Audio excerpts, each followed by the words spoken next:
What the fuck? You are like unbelievably cool. Like, what a fucking cool person you are just sitting there watching this video. Let's jump straight into it, ladies and gentlemen. So, I have a newsletter and I send out emails to people. I send advice, I send articles, I sometimes just write to you all, and I'll leave a link in the description if you want to sign up to the newsletter. But I sent this question about a week or so ago. And normally, when I ask questions like this to you guys in the audience, I will go in and individually reply to each person. Like, I'll send you an email back and give you a bit of advice. Sometimes I'll send a voice message, blah, blah, blah. But I got so many replies to this one that I thought I would just do it all in a video, save myself a little bit of time. So I'll keep everyone anonymous, and we're going to talk about people's regrets. And this first one, oh my God, the timing of this is amazing. So this guy or this girl says, I also, or my biggest regret is always thinking too much about how others think of me. And the reason this timing is amazing is because if you go onto my website, just go to killyourinnerloser.com. One of the most recent articles I wrote was this one here, 10 ways to build an I don't give a fuck attitude, letting go of others' opinions about you. And I specifically have literally a walkthrough of how to start letting go of what other people think about you. So I have 10 main ideas, and the idea is in this article, I walk you through and get you to sort of sit with each idea and play around with it and meditate. And I ask you some questions. Like, I literally hold your hand through this process. And, so one of the ideas is like, I don't need other people's approval. I will focus on my own path. Can I let go of people pleasing? I could choose peace instead of this. What do I think about this instead of thinking about, like, I need to know what other people think about this? Like, I'm going to take their opinion and say that that's what I should think. No, what do I actually think about this? Can I say no without feeling guilty? Like, how to actually have more assertiveness. I'm on my own unique journey. I don't have to do what other people are doing. It's okay if I don't always know what I'm doing. Give yourself permission to suck. Others' opinions don't have to define me. Number 10, I am allowed to be happy. And that's a big one. A lot of us don't know that we're allowed to be happy. We put conditions on our happiness and we say that we have to be perfect, or we have to have this much money, or this or that or the other, and we have to do all these things before we're allowed to be happy. So go check that article out. Again, it's called 10 Ways to Build an I Don't Give a Fuck Attitude. It is on killyourinnerloser.com. And any of you that sort of struggle with people pleasing or worrying about what others think of you, that is the answer right there. So yeah, I won't give any more answer or advice than that, because I literally just wrote the full guide to that. And this next regret was asking my father to tell me that he loved me before he died. So obviously this guy regrets maybe not doing that. And I think this is a deep one. I was very fortunate in my own life to sort of heal a little bit of my relationship with my father. If you go onto my channel and just search for the word father, there's a video about it here. But yeah, I didn't always have the closest relationship with my father. And I know how that sort of feels to wonder if your dad's ever going to tell you that he loves you. A lot of men really struggle with their emotions, don't they? I certainly have. It was not easy for me to start telling people that I loved them. In fact, Taylor, a good friend of mine and one of my fellow coaches in my coaching program, sent me a voice message like 2 days ago. And as part of the voice message, he said, Andy, I love you.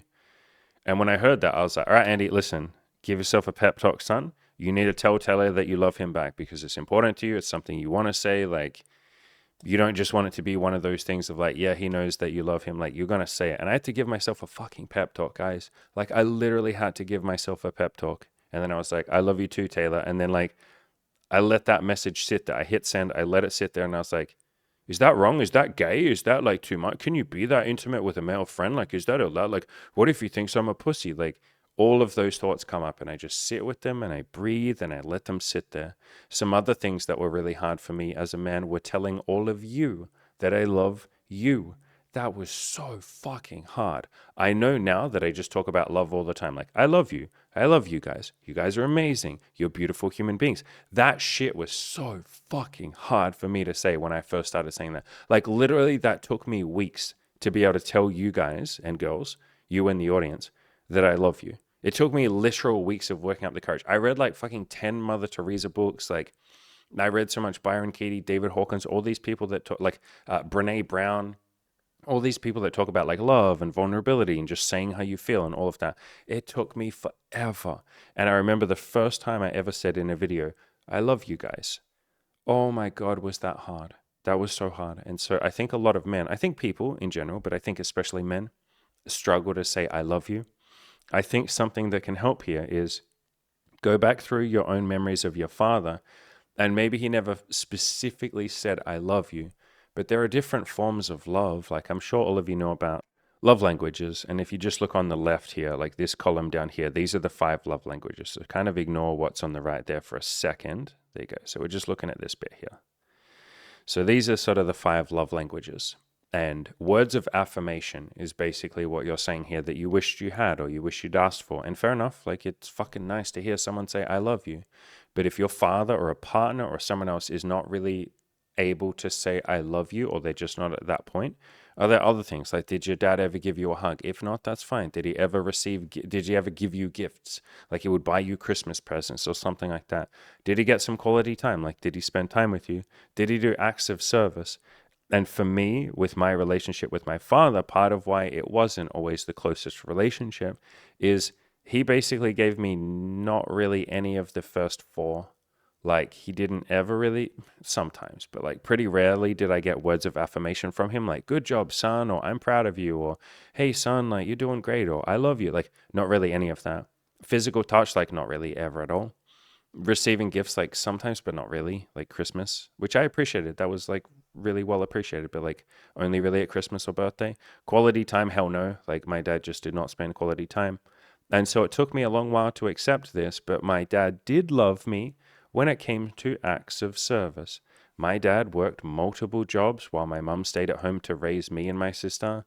My dad fucking busted his ass for the family. My dad was there for me when I was first arrested. It was him that I called, and I was crying on the phone, and I was like, Daddy, Daddy, and he was there for me. Like, my dad has done so many acts of service. He came to visit me in prison, even though it was really confronting for him. He was there for me through the whole process. He was there for me when I was depressed. He helped me overcome my depression, along with my mother, obviously. He's just been there for me a million times. And more than anything, he was the rock of the family. He was the head of the household. He was the one that worked the most and made the money. Like, those are all insane acts of service.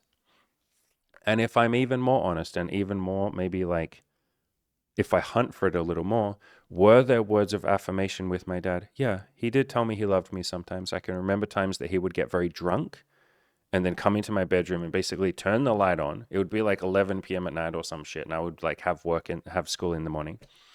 And this only happened like once a year or so, but it would happen consistently enough. He'd come in, he'd turn the light on, he'd be drunk because he obviously needed to work up the fucking courage, and I'd just be like, "What the fuck is going on? Like, what time is it? Dad, is everything okay? Like, what's happening?"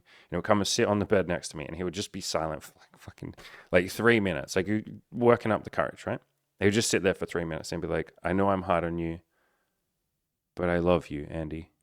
And then he would just like leave. So like fucking hell, man, he still said it. And maybe in your case, he still said it to you sometimes. Or he said like, good job, son. Like if we really go hunting for this, we can find some version of words of affirmation somewhere if we look deeply enough. Same as physical touch. Did he never fucking hug me ever? No, like he would hug me sometimes. And so, okay, there's not as much as I would have liked, but it was there sometimes. Same as gifts. I just said he gave me Christmas presents and birthday presents. So he did give gifts. Quality time. I say we didn't spend much quality time together, but every now and then, probably like once a year, he would take me to the hardware store or some shit, or he'd take me fishing. It was really rare because he was going through his own depression and he was basically depressed for my whole childhood. But occasionally quality time and acts of service, like I said, there was shitloads of that. Like he was the head of the goddamn household. That's an act of service. And so in your case, maybe you can go through all of these as well. And any of the rest of you that feel like maybe my parents didn't love me, and I don't know any of your unique situations, like, it's up to each one of you. But I think if we look a little deeper in a relationship of any kind, we can find some of these things. And maybe it's not as much as we want, and that's okay. Like, you're allowed to want more. You're allowed to ask for more. And that was kind of your comment or your regret here, was like, I kind of wish I'd asked.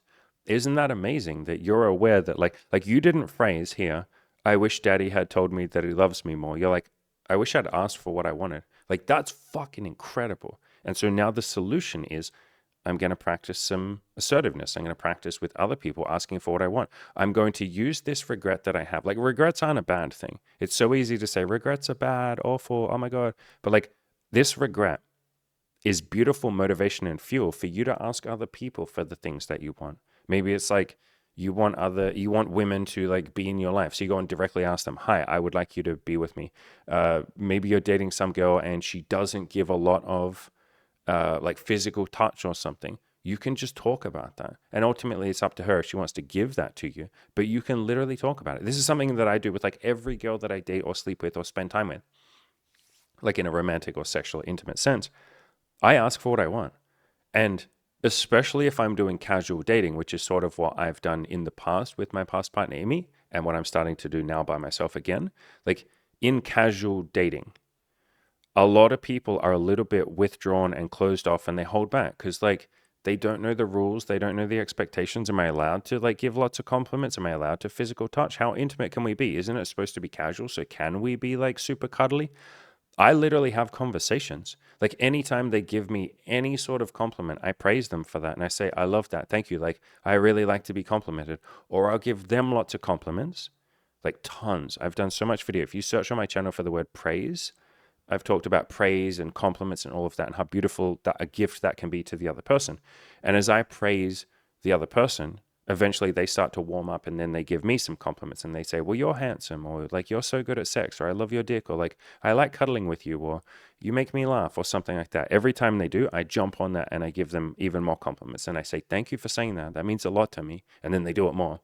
And so you're basically like teaching people or showing them, you're rewarding them for giving you some love language. And so now, because of this regret that you have with your father, you're probably more likely to do that. You probably do that with your fucking friends. Like, you're probably more likely to tell your male friends that you love them because of this feeling. And that is a beautiful gift that your father gave you without even meaning to. And it's so easy to say, like, you might not be saying this, but it's so easy to say, it was a bad thing that my father didn't tell me that he loved me. It's like, maybe he handed you a gift. Like, maybe literally he showed you what it feels like to not have someone tell you that they love you. And so like you can now go and give that to your friends. Because what if some of your friends feel like this with you? That might blow your mind. Like, what if some of your friends feel like, you know, I wish my friend would tell me that he loved me a bit more. I want to say it to him, but I'm too scared. You now have a beautiful bit of motivation. And I happen to know the commenter or the person. I think I do. I think I have the right person here. I'm pretty sure you are a father yourself. Your father has taught you an amazing lesson now for your own kids. I can't remember if you have kids or one kid or whatever, but like, holy shit, like your dad has taught you the world's most amazing lesson. As many times as I felt like my father didn't tell me he loved me when I wanted him to, every time I have that thought of like, I wish I'd asked for my father's love, I'm going to immediately go to my child and say, I love you. Hi, I love you. I love you to bits. You're so amazing. I love you. In fact, I tell you what, your father has taught me a fucking lesson as well, my brother. I am going to text my mother right now. Okay, well, actually, I already did. I already did like 2 days ago, but I'm going to do an extra one. I'm going to say, I love you. And so I'm texting my mom, I love you. And can you, it's really hard to type and talk, isn't it? And can you please tell dad I love him to bits too? There you go. Done. So thank you. Your dad just gave me a fucking gift. Ironically, as interesting as it might sound to say, your father not telling you that he loved you a lot has literally now just made me send some love to my mother and my father.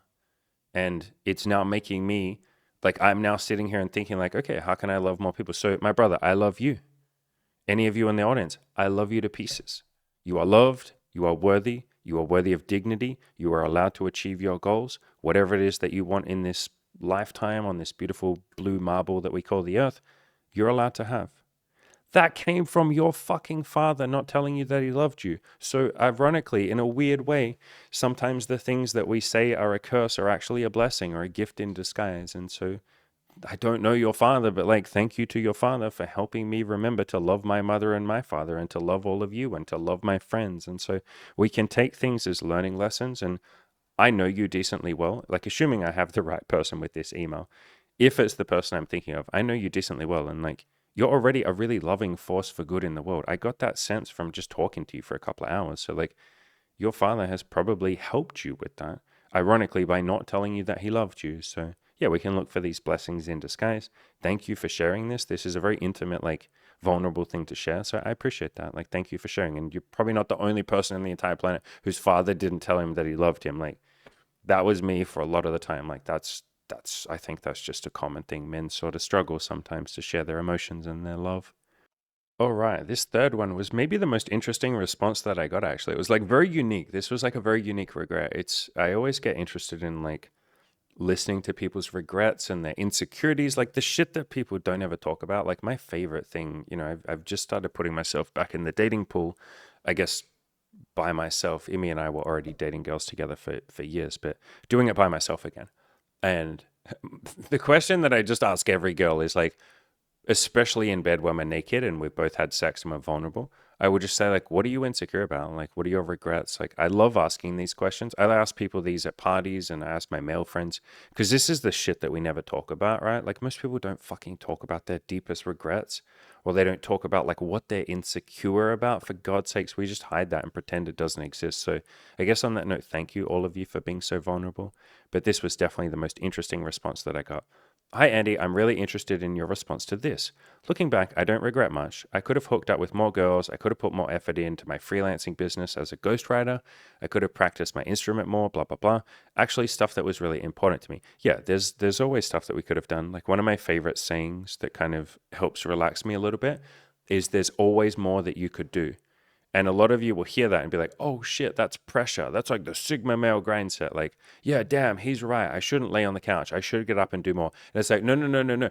I'm actually trying to get you to do the opposite. I'm not trying to get you to do anything, but I'm trying to put the idea in your mind of the exact opposite. If there is always more that you could do, and that applies infinitely, there will, even if you give it 110%, why didn't you give 111%? Even if you do 17 hours, 18 hours of work in a day, why don't you do 18 hours in 1 minute?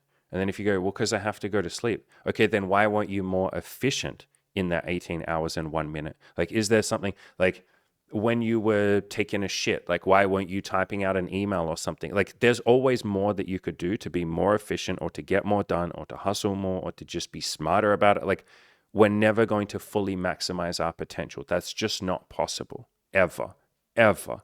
Even if you tell me my life is 100% optimal, bro, I would go in there and in 3 minutes, I would find 1,000 things you could be doing better.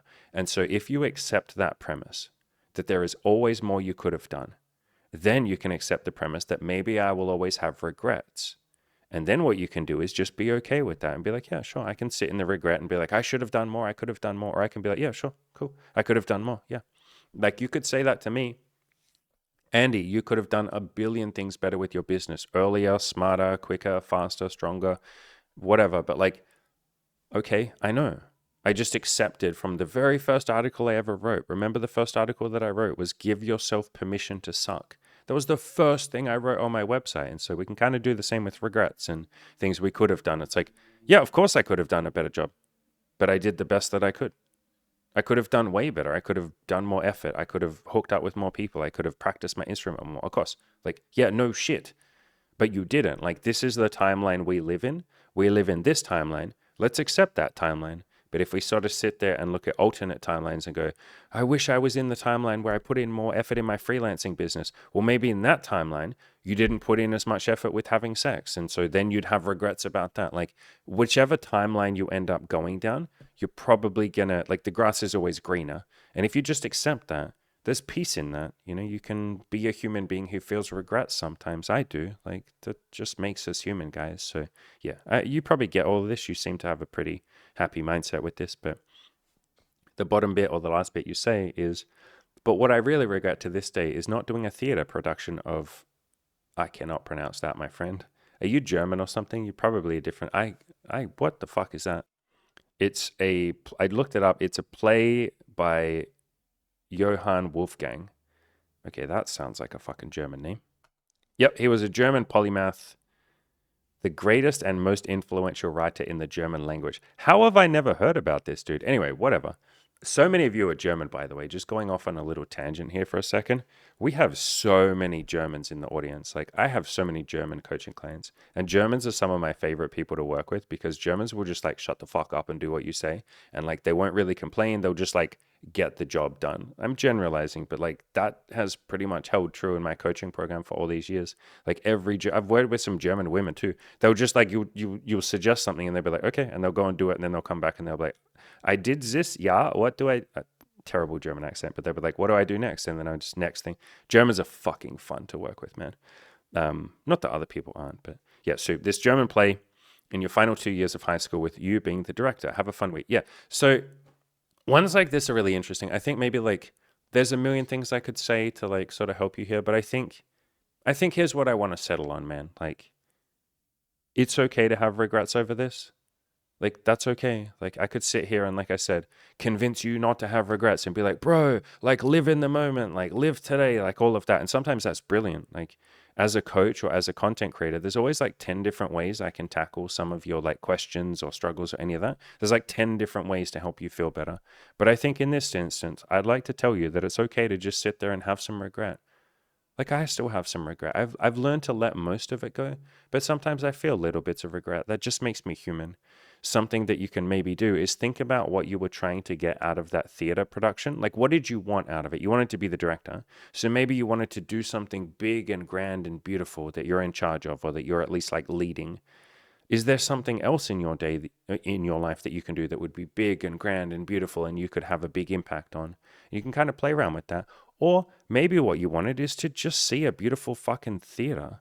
Like you wanted to be part of something beautiful like that. You wanted to see it. Could you go to the theater and just sort of, maybe you already do, but like what I'm trying to say here is you break down what it is that you were wanting out of this thing. Like you didn't just want to be a director. You wanted it because of how much it would, like how it would make you feel, or the process you might have to go through to make it happen. Or like there's reasons why we want to do stuff. We don't just do stuff for no reason. Figure out what some of those reasons might have been, and then see if there's other ways that you can give yourself like either a similar version of that or a smaller version. Like can you do, I don't know, can you fucking get some puppets together and do like a pretend little tiny play? Can you animate a little cartoon that's sort of like a play? Like, can you do a mini version of this? Can you even just play it out in your mind and be like, what would my perfect play have looked like in my mind? Can I just pretend that I'm there doing it? Like fantasize about it. Like, there's ways to give yourself a mini version of this same thing. But yeah, I think, like I said, I think it's okay to have regrets to this, man. Like, lots of people have regrets about, like, I wish I'd talked to that girl that I had a crush on when I was in high school. It's like, that's okay. Like, you're allowed to wish that you'd done that. You didn't do that. And it can be painful to sit in there and get stuck in that. But it doesn't sound like you're stuck in that, man. It sounds like you have a fairly, like, healthy view of regret and all of that. You're not sitting around going, I can't live my life because I'm a failure because I wasn't a director, which is what, some of us sometimes do, don't we? So, yeah, you're doing a good job, my brother, but it's okay to have regrets. And maybe let's do one more, which is actually a really common one. Like a lot of you have posted this kind of stuff in the comments and stuff over the years, and I get lots of coaching clients that come to me and like you regret that you weren't, I don't know how we want to phrase it, like you weren't cool in high school, or like you didn't have a lot of friends, or you felt like you were emo or depressed. Like I get that. I resonate with that. Like school for me at times really felt like prison. Like it genuinely felt like fucking prison to me. Like I'm just there for 6 hours. There were moments of happiness, of course. But like if you asked me at any point, hey Andy, would you like to be here or would you like to go and get a job? My answer would have been like, go and get a job. Like I started working from when I was 12 years old, even though you're legally not allowed to work until you're like 14 in this country. But like there's ways of being a kid and getting a job. I was just so fucking desperate to work. I liked working. I liked being around adults. I thought it was fucking weird that like you go to school and you're just around children. Like fucking weird, man. And yeah, obviously I'm a child too, but like most people in high school don't really, or a lot of people don't really spend a lot of time with adults. Like they don't sit around with adults, like talking and being an adult. And then suddenly you hit 18 or whatever, and they're like, they kick you out of school and they're like, good luck, go fucking live your life as an adult now, especially in our country here in Australia. I don't know what it's like in other countries, but like here in Australia, when you hit 18, that's when you're allowed to start drinking. That's when you're allowed to vote. In fact, here in this country, it's demanded of you that you vote. If we don't vote, like I never vote, I just don't care about politics. Every year, so I get like $200 every election. I get like $200 or something worth of fines. Like we literally get, it is illegal to not vote here in this country. Like you get fined for not voting. And so like the point I'm making is you hit 18, you haven't spent any time or much time with adults. You don't know what you're doing. And then they're like, go vote. Go start drinking. Go figure out who you want to be. You have to have a job, by the way, and you have to like figure, you just like kicked out and like told to be an adult. And so the point that I'm making is always wanted to work. I always worked jobs since like 12 years old. I did my own I made people's websites. I made like a couple of $1,000s for that as like a 16-year-old. That was fun. Like I did all this different shit and did all this stuff to make money and try and be an adult. But school was just the opposite of what I wanted. School really was a prison for me. And school probably, I mean, it's hard to pinpoint, but school would have been a huge contributing factor to why I was depressed and suicidal. Like, it really did feel like school was a prison to me. And this is coming from someone who went to prison for 6 months when I was 19. Prison was way freer than school in my mind, like for what I was looking for and all of that. So yes, I understand being a depressed little weirdo. There are kind of ways to say it than that, but like, sure, man, I understand. Like, believe me, I do. That's how I felt. I think something that can help is to, I'm going to say this in a gentle way. You've probably heard people say this to you in a not so gentle way, but like, you're an adult now, and like, yes, we have regrets from the past, and I don't know how attached you are to your past and all of that, but the past is in the past, and one of the most healing things I ever did for myself was start to process everything I went through in the past and sort of learn to leave it there. And that's not about just suppressing it or pushing it aside or pretending it doesn't exist, but every single thing that you're unhappy about from your childhood, from your high school years, like let's say, like one of the things you've said here is little weirdo. That's obviously a vague judgment and maybe not the kindest way to talk about yourself, but it's okay. But I would assume what you're saying is I wasn't cool. Like I didn't know how to talk to people. I didn't have friends, or I didn't have hobbies, or I didn't get invited to parties. Like there'll be something there. And so you figure out specifically what it is that you're referring to when you say like depressed little weirdo. Like get very clear about what that actually means to you. Like what are you referring to when you say that? And each one of those things, you basically ask yourself, do I want to improve these things? Like if one of the things was like, I didn't have any friends. How many friends do you have now? Because I'm making a general statement. I know nothing about you, but I would assume if you had like an abundant, amazing social life, you wouldn't fucking regret your high school. You'd be like, whatever. Like, I don't care. Like, I got tons of friends now. Like, I'm trying to say this in a way that is like relatively humble, but like, my life is cool. I think I can just fucking admit that. I'm incredibly, insanely happy with my life. I don't regret being a depressed little weirdo through high school like you were. I just don't regret. I don't know how I ever could regret that.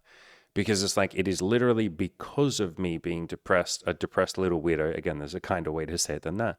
But because I was a depressed little weirdo, that's why I busted my fucking ass so hard to make friends. That's why I have gone so autistically honest and deep with connections with other people. That's why I became a fucking coach, was because I didn't know how to connect to people during high school and like most of my young adult life. And up until like 28, I didn't have any fucking friends, man.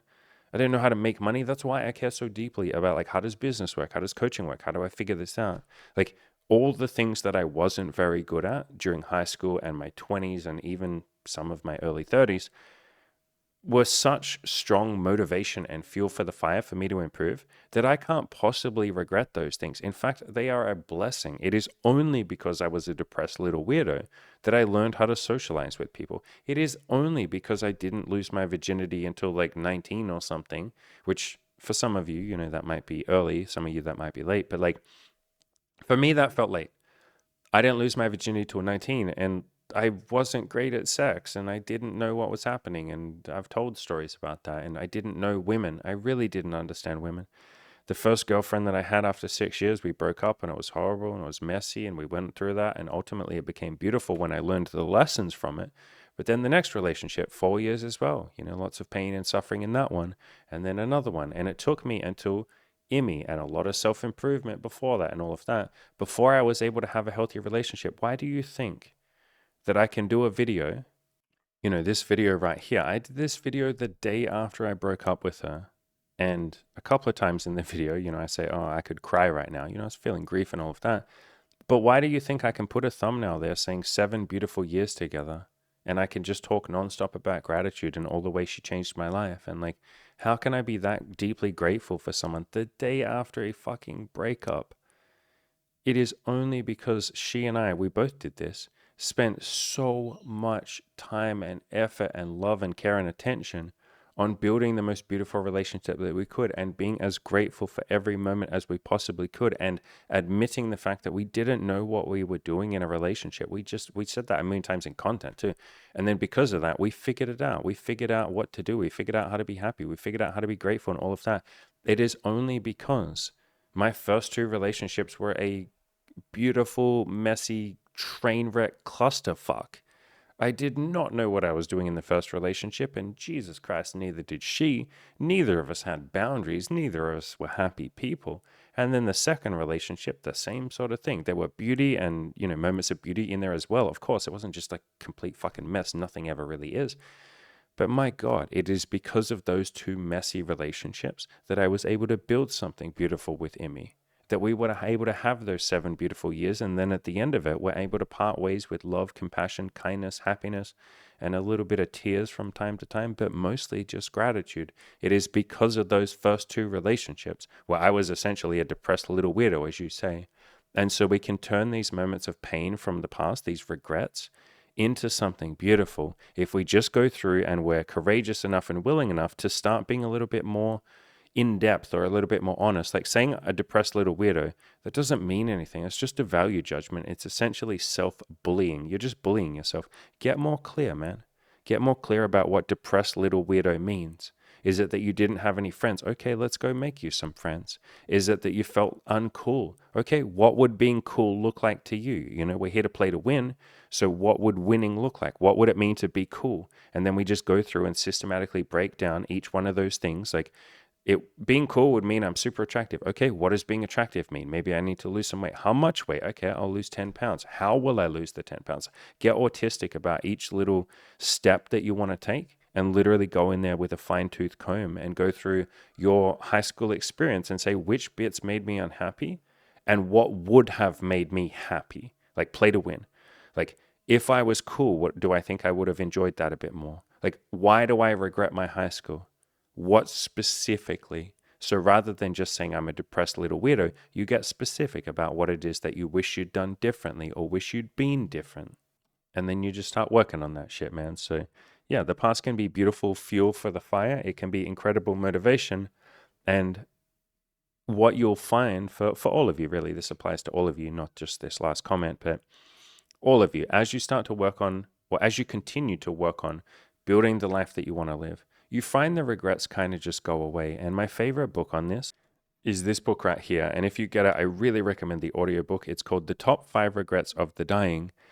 And it's about the regrets, the 5 main regrets that lots of people have when they're on their deathbed. And this book doesn't just, or this audiobook doesn't just talk about the regrets. She then at the end, it's like the last half of the book, she dedicates like half of the book on like how to live a life of abundance and joy that you're proud of, like how to live your own life. So the first half is about regret. And then the second half is like what to do about it. It is such a beautiful book. Again, it's called The Top 5 Regrets of the Dying. This is legitimately in my top 5. Like I have a reading list as part of my coaching group. And I say, here are the 5 books that most changed my life. This is one of them. Like literally, this is one of those books. So, you can go through that and basically like figure out who it is that you want to be and what you want to do. So any of you that have regrets, use them as fuel for motivation. Like use them as fuel to be better, become better, to evolve, to grow, to learn. Like regret is a beautiful motivation. I think often we just get stuck in regret and we get stuck in what's called a fixed mindset or a non-growth mindset. And we say it's hopeless. In my Play to Win video course, and there's a link to this in the description below, there's a chapter in there called Growth Mindset versus Fixed Mindset. And I literally talk about this. I talk about how a lot of people, maybe most people, I think it is most people to be honest, like most people in society have what's known as a fixed mindset. They believe their situations are fixed, they feel stuck, they feel like they can't improve, and they view themselves as, well, I guess this is just the way that I am, rather than I could improve and change if I want to. Like things just happen to them, rather than as a result of their own direct action. And when we have this sort of fixed mindset, life tends to feel a bit random, like we just get pulled in different directions. We have to somehow magically hope that we'll get what we want, which doesn't usually happen. And life often feels like it sucks, and we have regrets. People with a fixed mindset often discredit success, blah, blah, blah. Like you can read the rest of this if you want to. There's a link in the description below. But yeah, obviously, suffice to say, a fixed mindset is not really conducive to an awesome life. And then the opposite would be a growth mindset. I can change. If I regretted something in the past, what can I do about it right now? If I'm unhappy with something, I can take action to improve it a little bit. Each day, I just want to be a bit better than I was the day before. If I don't like a situation, I'm allowed to walk away from it. I choose who I invite in my life and who I spend my time with, blah, blah, blah. And when we do this, we have the power, as I say here, a growth mindset gives you the power to craft whatever life you want. The power is in your hands. And I think it's pretty obvious, but people with a growth mindset who don't say I'm stuck or I'm trapped or I can't do anything, they're going to be happier, blah, blah, blah, blah, blah. So all of that is in the Play to Win video course. There's a link in the description below. But yeah, we can take those regrets and turn them into something beautiful, but that will require a little bit of action. That might require you courageously or being willing to go through and look at all the things you regret and then ask yourself, why? And that applies to all of you there. Like all of you that just left your comments, and thank you for being so vulnerable. Thank you for replying to my email. All of you with those regrets, and any of you listening, go through the regret and say like, why do I regret that my father, or I didn't ask him to love me? Why do I regret that I didn't do this theater? Why do I fucking regret that I didn't hit on that girl I liked, or I didn't make money, or I didn't do this? Like, why do I regret that shit? Like what's specifically in there am I actually wanting? And so even something like, I regret not telling my dad I love him more before he died or something. It's like, why do you care about that? Well, because it's very important to me that I show the people that I love how much I love them. Amazing. Pull your fucking phone out and text them all right now. Like, it doesn't stop just because your dad died. And so the same with like being a weird, unhappy loser or whatever you said in the high school thing. It's not like there's no opportunities to become cool now. It's not like you can't have a cool life with friends and whatever it is that you're seeking. You could just do it now, like literally right now. You might be scared, so start with baby steps. Or if your regret is like, I wish I'd talked to that girl that I had the crush on. Or I've had a lot of like female friends and girls I've slept with who say, I regret that there was this guy I had a crush on and like I liked him for so long and I never made a move, and then eventually he quit the job and I never saw him ever again. It's like, cool.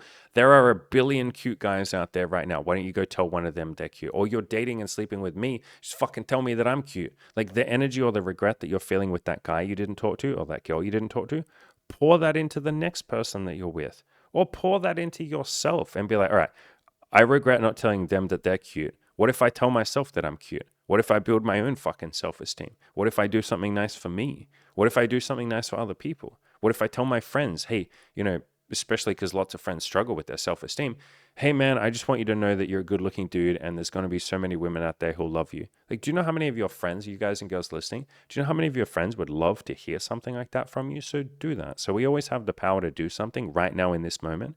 And regret makes us feel really helpless and hopeless and like, oh, it's too late. I can't do anything. It's like, there is though. There's always something you can do. And to sort of tie it back, so I sent my mom a message obviously before, as you heard, and she said like, I love you too. We're going to have a chat, blah, blah, blah. So thank you. Genuinely thank you, for the man there whose father, he didn't really tell him that he loves him. Thanks. I just got to connect with my mother because of you, Mr. Passed Away Father. So thank you. So much love to all of you. You are all loved. You're all doing a fucking fantastic job. And if you would like to, let me just have a little look. I was just seeing how many days we got left. So I have a coaching deal on right now for another 11 days. If you sign up to the coaching program, you get $2,000 off. Holy shit. Big discount. Oh my God. Oh my God. And you get an extra 4 weeks. No way, Andy. 4 extra weeks. That's like a month, bro. Oh my God. How is that even possible? So all you have to do is sign up to the coaching program. And I will leave a link in the description below. And I promise to be just a little bit more professional than I am in some of these videos because you'll be paying me to be professional. Probably not, but we will change your life. I will be my normal, goofy, silly self, and we will change your life, give you a lot more love, give you a lot more abundance, joy, sex, money, relationships. We've already had a bunch of you apply actually, so great. But 11 days left, $2,000 off, 4 extra weeks. Link in the description below. I will also leave a link in the description below to my newsletter if you want to join that. Like I said, send articles, questions, blah, blah, blah. All of that's down there. Much love to all of you. Go out there, keep crushing those goals, and just keep being the absolutely fabulous, hot little fucking piece of ass that you are. Damn, you're fucking hot. Even to you guys, I'm not into men, but if I was into men, I'd be into you, you fucking hot little piece of ass. Good job.